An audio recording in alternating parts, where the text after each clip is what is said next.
জাতীয় থেকে আন্তর্জাতিক, প্রান্তিক, জনপদ থেকে নগর, চারপাশে এই মুহূর্তে যা যা ঘটছে তার সবকিছু নিয়ে আমাদের নিয়মিত আয়োজন এখন চারদিক। আপনাদের সঙ্গে আছি আমি নোমান আব্দুল্লাহ।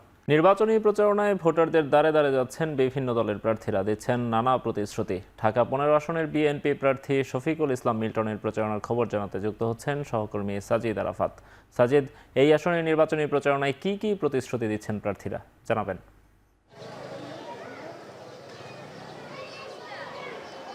নোমান, নির্বাচনী প্রচারণা কিন্তু এরই মধ্যে জমে উঠেছে। আমরা এই মুহূর্তে রয়েছি ঢাকা 15 আসনে। এখানে বিএনপির যে ধানের শীষ প্রতীক নিয়ে প্রতিদ্বন্দ্বিতা করছেন শফিকুল ইসলাম মিল্টন, তিনি কিছুক্ষণ আগে এখানে প্রচারণা শুরু করেছেন এবং তার দলীয় নেতাকর্মী সমর্থক যারা রয়েছেন তাদেরকে সাথে নিয়ে, এবং প্রতিশ্রুতির কথা যেটি বলছিলেন, আমরা দেখেছি 15 আসনে তিনি 15টি প্রতিশ্রুতি দিয়েছেন।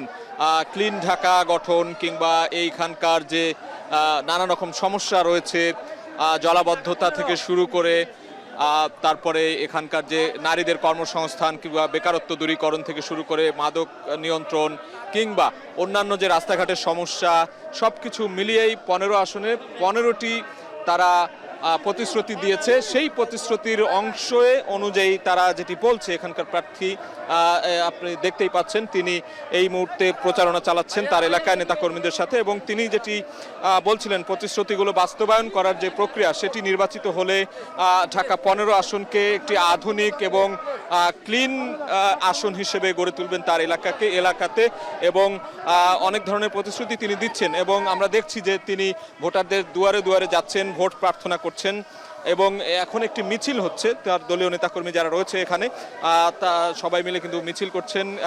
এই মুহূর্তে সেনপাড়া পর্বতা যে এলাকাটি রয়েছে মিরপুর 10-এর এটি অংশ, এবং জানিয়ে রেখে যে ঢাকা 15 আসন মিরপুরের একটি অংশ এবং কাফরুল, এই দুই এলাকা মিলে ঢাকা 15 আসন, এবং তার যে প্রতিদ্বন্দ্বী রয়েছে জামায়াতে ইসলামের আমির ডাক্তার শফিকুর রহমান, এবং এখানে তার প্রতিদ্বন্দ্বী হিসেবে লড়ছেন। সেই জায়গা থেকে তিনি যেটি বলছেন যে এখানে একটি সুষ্ঠু নিরপেক্ষ নির্বাচন হবে এমনটি প্রত্যাশা করছেন, এবং এখানকার জনগণের কাছে তিনি ভোট প্রার্থনা করছেন। আমরা দেখছি যে রিকশার যাত্রীদেরকে থামিয়েও তিনি মত বিনিময় করছেন, ভোট প্রার্থনা করছেন, বিলবোর্ড তার যে লিফলেট রয়েছে সেটি বিতরণ করছেন, এবং বিভিন্ন শ্রেণী পেশার মানুষের সাথে তিনি কথা বলছেন। এখানকার ব্যবসায়ী থেকে শুরু করে যারা কর্মজীবী মানুষ রয়েছেন সবার কাছেই তার যে প্রত্যাশার কথা, সেই প্রত্যাশার কথাগুলো জানাচ্ছেন, এবং যেটি বলছিলাম যে 15টি প্রতিশ্রুতি তিনি এরই মধ্যে দিয়েছেন, এবং সেই আলোকেই তিনি যদি নির্বাচিত হতে পারেন এই এলাকার মানুষের জন্য কাজ করবেন। ক্লিন সিটির অংশ হিসেবে মিরপুর 15কে যেখানকার যে বর্জ্য ব্যবস্থাপনা সেটি ঠিক করবেন, কিংবা এখানকার জলাবদ্ধতা, রাস্তাঘাটের উন্নয়ন, ড্রেনেজ ব্যবস্থা থেকে শুরু করে বেকারত্ব দূর করা থেকে শুরু করে নারীদের নিরাপদ নগরী তৈরির যে প্রতিশ্রুতি, সেই প্রতিশ্রুতিগুলোই কিন্তু তিনি দিয়েছেন। এবং সেই জায়গা থেকে আমরা দেখছি যে নির্বাচনী প্রচারণার যে অংশ, সেই অংশ হিসেবেই আমরা দেখছি ঢাকা 15 আসনের যে বিএনপির প্রার্থী শফিকুল ইসলাম মিল্টন, তিনি তার নির্বাচনী প্রচারণা চালিয়ে যাচ্ছেন, এবং এই মুহূর্তে তিনি মিরপুর যে পর্বতা সেনপাড়া সেখানে প্রচারণা চালাচ্ছেন। এখন পর্যন্ত এই ছিল আমার কাছে থাকা ঢাকা 15-র যে নির্বাচনী প্রচারণা সেটির সবশেষ খবর। নির্বাচনী প্রচারণার খবর জানাচ্ছিলেন সহকর্মী সাজিদ আরাফাত। মেট্রো রেলের রক্ষণাবেক্ষণ, পরিবহন খরচ সহ অন্যান্য বিষয় ব্যয়বহুল হওয়ায় বিএনপি ভবিষ্যতে মনো রেলের পরিকল্পনা করছে। এতে খরচ কমে আসবে। দুপুরে রাজধানীর গুলশানে বিচারপতি শাহাবুদ্দিন পার্কে তরুণদের সাথে মত বিনিময়ের সময় এই কথা বলেন দলটির চেয়ারম্যান তারেক রহমান।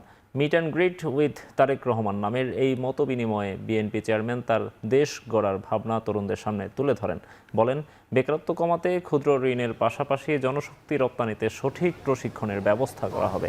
রেমিটেন্স যোদ্ধাদের বিশেষ প্রণোদনার ব্যবস্থা করার কথা জানান তিনি। দেশের বিভিন্ন প্রান্তে স্যাটেলাইট টাউন গড়ে তোলার প্রতিশ্রুতি দেন তিনি। অনুষ্ঠানে বিএনপির উদ্যোগে আমার ভাবনায় বাংলাদেশ জাতীয় রিল মেকিং প্রতিযোগিতায় অংশ নেয়া 10 জন বিজয়ী তারেক রহমানের সাথে মত বিনিময় সভায় অংশ নেন।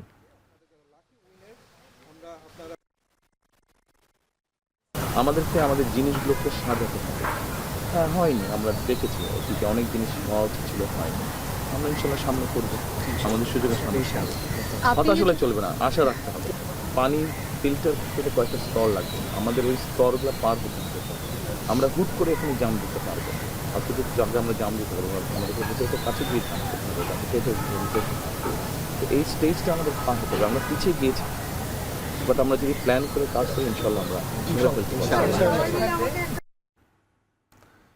প্রতিবেশী দেশের খবরদারি দেখতে চান না বলে হুঁশিয়ারি দিয়েছেন জামায়াতের আমির ডাক্তার শফিকুর রহমান। সকালে গাইবান্ধার পলাশবাড়িতে নির্বাচনী জনসভায় যোগ দিয়ে ডাক্তার শফিকুর রহমান বলেন, কোনো রক্তচক্ষুকে ভয় পায় না জামাত।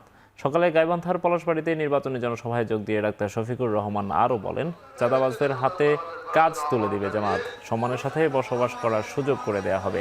নারীদের জন্য শতভাগ সম্মান ও নিরাপত্তা নিশ্চিত করার প্রতিশ্রুতিও দেন জামাত আমির। বিগত 54 বছরে সরকারগুলো দেশের নদীগুলোকে মেরে ফেলেছে অভিযোগ করে তিনি বলেন, সরকার গঠন করতে পারলে অগ্রাধিকার দেয়া হবে নদী রক্ষার কর্মসূচিতে। আগামীতে সুখে দুঃখে দেশবাসীর সাথে থাকার অঙ্গীকার করেন জামাত আমির। জালিমের ভয়ে দেশ ছেড়ে পালাবো, ইনশাআল্লাহ তা করব। তরুণ তরুণী যুবক যুবতীদের জন্য আগামীর স্বপ্ন বাস্তবায়নের হাত হিসাবে তাদেরকে গড়ে তুলতে চাই। আমাদের মায়েদের জন্য ঘরে চলাচলে এবং কর্মস্থলে শতভাগ সম্মান এবং নিরাপত্তা নিশ্চিত করতে চাই। মানুষ বলে নদী শাসন করলে তো ওরা ভয় পাবে, নদীগুলো কান্নাকাটি করবে, দুঃখ পাবে না। নদীকে আপন করে তুলে নিব, আমাদের সন্তান বানাবো প্রত্যেকটা নদীকে ইনশাআল্লাহ। নির্বাচন কেন্দ্র করে বিভিন্ন আসনে ভয় ভীতি দেখাচ্ছে একটি রাজনৈতিক দল, এমন অভিযোগ করেছেন এনসিপির আহ্বায়ক নাহিদ ইসলাম। সকালে রাজধানীর ভাটারা থানায় নির্বাচনী জনসংযোগে এসব কথা বলেন তিনি। মন্তব্য করেন, ফ্যামিলি কার্ড, কৃষক কার্ড সহ এমন সব আশ্বাস দেওয়া হচ্ছে যা বাস্তবায়ন হওয়ার সম্ভাবনা নেই। জনগণকে এসব আশ্বাসে বিভ্রান্ত না হওয়ার আহ্বানও জানান নাহিদ ইসলাম। তিনি আরও অভিযোগ করেন, এনসিপির প্রচারণায় নানাভাবে বাধা সৃষ্টির পাশাপাশি দেশের বিভিন্ন স্থানে এনসিপির ব্যানার ছিঁড়ে ফেলা হচ্ছে। এদিকে ঢাকা ৮ আসনে 10 দলীয় জোট প্রার্থী নাসির উদ্দিন পাটোয়ারি অভিযোগ করেছেন, চাঁদাবাজি ও সন্ত্রাসের সিন্ডিকেটের বিরুদ্ধে কথা বলায় তারা প্রতিপক্ষের হয়রানির শিকার হচ্ছেন। বিভিন্ন এলাকায়, ইভেন আমার এলাকাতেও এক ধরনের ভয়ের পরিবেশ তৈরি করে রাখা হয়েছে এখানে। আমাদের পোস্টার, আমাদের যেই ব্যানার বা বিভিন্ন জায়গায় আমরা আচরণবিধি মেনে যতটুকু আমরা প্রচারণা কার্য করছি, সেখানে বাধা দেওয়া হচ্ছে, ব্যানার ছিঁড়ে ফেলা হচ্ছে। কারণ বাজার থেকে বিভিন্ন জায়গায় সিন্ডিকেট করে রাখা হয়েছে, ফলত দাম বৃদ্ধি হচ্ছে। ইনশাল্লাহ আমি পার্লামেন্টে গেলে ওই দিনে আমি সিন্ডিকেটের বিরুদ্ধে কথা বলবো, এবং সিন্ডিকেটটা অনেক বড় শক্তিশালী। শেখ হাসিনার সময় সিন্ডিকেট ছিল, এখনো আছে, জাস্ট লোকগুলা পরিবর্তন হয়েছে, সিন্ডিকেট পরিবর্তন হয়নি। তো যারা বলেছে আমাদের প্ল্যান আছে, আমরা নতুন বাংলাদেশ গঠন করতে চাই, আমরা এটা বিশ্বাস করি না।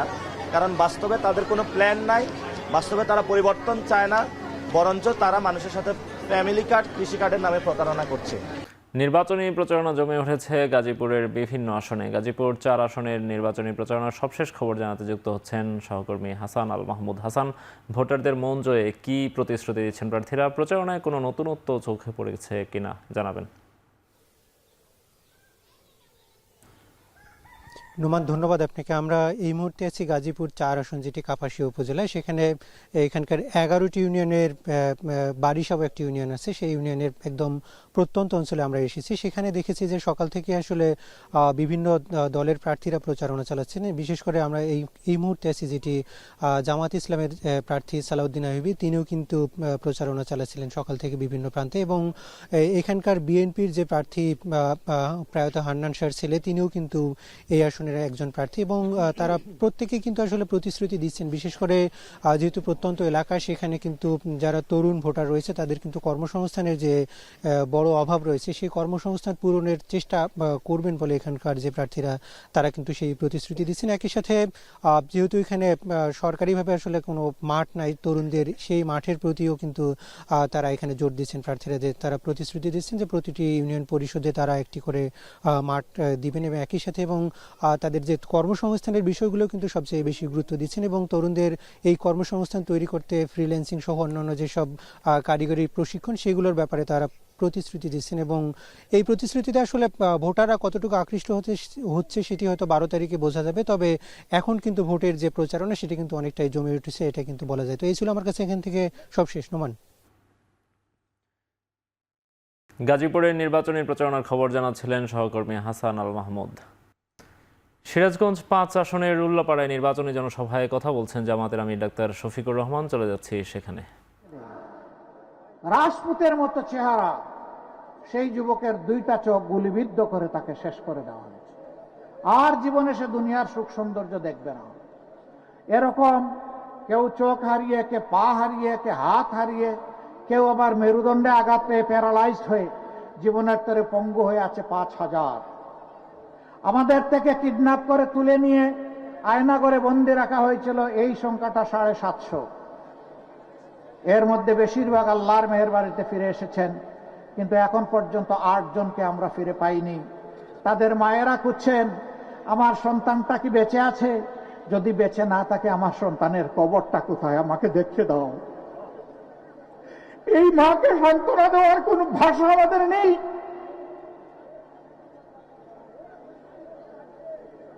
শিশু সন্তান দিয়ে সন্তান বলে আমার বাবাকে ফিরে আসে, কোথায় আমার বাবার কবর? যদি তারা খুন করে তাকে আমাকে দেখিয়ে দাও। কবরের মাটি ছুঁয়ে অন্তত একটু শান্তি অন্তরে অনুভব। এরকম হাজারো কান্না বুকে চেপে আপনাদের ভালোবাসা এই সংগঠন জনগণের কল্যাণে নিজেকে উজাড় করে দেওয়ার চেষ্টা করছে। 24-এর 5 আগস্ট পট পরিবর্তনের পরে আল্লাহর জাতের কসম, আমরা আল্লাহ তাআলার কাছে সাহায্য চেয়েছিলাম। হে আল্লাহ, আমরা জানি আমাদের সহকর্মীদের অন্তরে অনেক ব্যথা, অনেক দ্রোহের আগুন। হে আল্লাহ, তুমি এই আগুনকে প্রশমিত করে দাও, তাদেরকে ধৈর্য ধরার তৌফিক দাও, তারা যেন শয়তানের প্ররোচনায়, নফসের দুকায় কোনো খারাপ কাজে জড়িয়ে না পড়ে। আল্লাহু আকবার। 3.5 কোটি মানুষের এই সংগঠন সবাই প্রাপ্তবয়স্ক। আলহামদুলিল্লাহ, আলহামদুলিল্লাহ। এই সিরাজগঞ্জে, উল্লাপাড়ায়, সলঙ্গায়, যেখানেই বলেন, জামাতের লোকেরা কি কোথাও চাঁদাবাজি করে? জমি দখল, স্ট্যান্ড দখল। কি স্ট্যান্ড ওইটা আমি বলতে গেলাম না, ওইটা বললে একদল খুব রাগ করে। স্ট্যান্ড দখল করে নাই, মামলা বাণিজ্য করে নাই, কারো ইজ্জতের উপর হামলা করে নাই। আল্লাহ তাআলা এই ধৈর্য ধরার তৌফিক দিয়েছেন, এই জন্য আল্লাহর দরবারে অসংখ্য শুকরিয়া। এবার খেলার খবর। বাংলাদেশের পরিবর্তে টি-20 বিশ্বকাপে খেলবে স্কটল্যান্ড। ভারতীয় গণমাধ্যমগুলোর খবর অনুযায়ী আইসিসির বেঁধে দেওয়া সময়ের মধ্যে বাংলাদেশের সন্তোষজনক জবাব না পাওয়ায় এমন সিদ্ধান্ত নিয়েছে আইসিসি। তবে এখন পর্যন্ত স্কটল্যান্ডকে নেয়ার ব্যাপারে আনুষ্ঠানিকভাবে কোনো কিছুই জানায়নি আইসিসি। ক্রিকেট বলছে, বাংলাদেশের পরিবর্তে সি গ্রুপে ইংল্যান্ড, ইতালি, নেপাল এবং উইন্ডিজের প্রতিপক্ষ এবার স্কটল্যান্ড।